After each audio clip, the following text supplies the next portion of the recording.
This is Daily Armenia, ＳիվիլNeթ's daily news digest. Here's what's making headlines in Armenia today.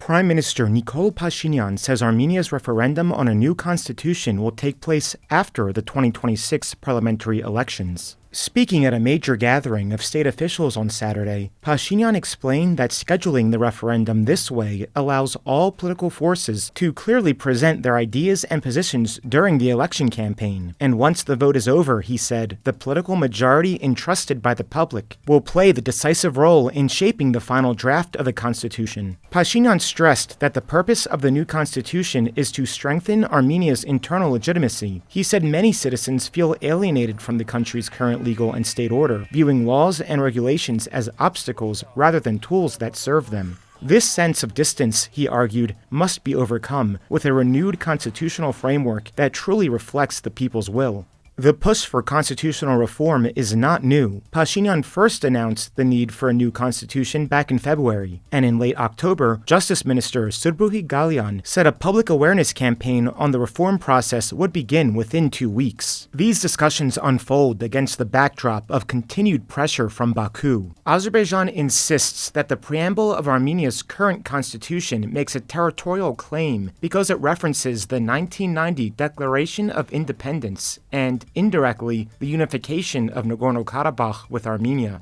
Azerbaijani officials regularly state that a peace treaty is impossible unless Armenia changes its constitution. A group of Armenian civil society representatives has returned from a 2-day visit to Baku, where they met with Hikmet Hajiev, the senior foreign policy aide to Azerbaijan's president. The trip, held late last week, is part of a growing reciprocal dialogue now formally called the Bridge of Peace Initiative. One of the most sensitive issues raised in Baku was the status of Armenian detainees still held in Azerbaijan. According to delegation member Naira Sultanyan, they asked Hajiev for clarity on the number and identities of the detainees and requested permission to visit them. No concrete answers were provided, she said, though both Azerbaijani officials and Yerevan have indicated that negotiations on the issue are ongoing. Boris Navasardian, honorary president of the Yerevan Press Club, said because detainee visits were not included in the proposed agenda, that means it was politely rejected. Despite these tensions, both sides exchanged messages intended for their respective publics. Political analyst Arek Kochinyan said Hajiev asked the Armenian delegation to convey that Azerbaijan considers the conflict over, seeks a long-term peace agreement, and claims to have no territorial demands on Armenia. Armenian and Azerbaijani analysts, along with civil society partners, plan to continue the reciprocal visits in the coming months as part of the Bridge of Peace initiative.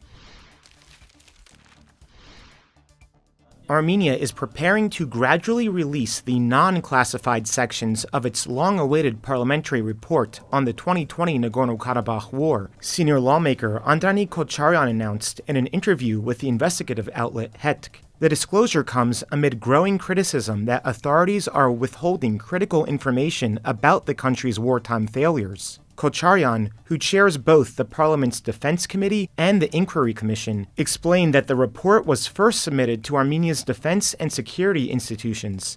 He said the bodies must study it thoroughly and draw conclusions before any parts are made public. The report, compiled by a parliamentary inquiry commission established in October 2022, examines military, intelligence, and political decision-making during the 44-day war. The parliamentary opposition rejected the commission from the outset, accusing the government of attempting to whitewash its failures. About 200 pages long, the final report was archived in September, limiting access even for MPs without special clearance. Critics say the move shields political leaders from accountability. Kocharyan said journalists would eventually see the non-classified sections, which highlight key failures, including the October 6th counteroffensive in southern Nagorno-Karabakh. He noted shortages of pilots and artillery, an unprepared mobilization reserve, and conscripts unaware of their roles. Contrary to claims that the operation broke the army's backbone, Kocharyan stressed that defensive line collapses forced untrained units into critical gaps as cannon fodder. Military expert Eduard Arakelian of the Regional Center for Democracy and Security criticized Armenia's restrictive handling of the report, noting that open post-war inquiries, as seen in Israel and the UK, are crucial for institutional learning. Despite Pashinyan's earlier promise of continuous public communication, transparency on the war and peace process has so far been limited.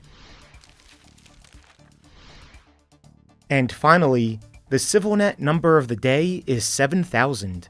That's because the European Union's monitoring mission in Armenia just conducted its 7,000th patrol since it launched in February 2023, according to an announcement shared on social media. The mission first deployed in response to Azerbaijan's invasion into Armenian territory in September 2022, during which hundreds of soldiers were killed, and its presence is credited with the precipitous drop in ceasefire violations since then. Though the mission has been sharply criticized by both Azerbaijan and Russia, it notes that it remains committed to carry out its activities on the ground.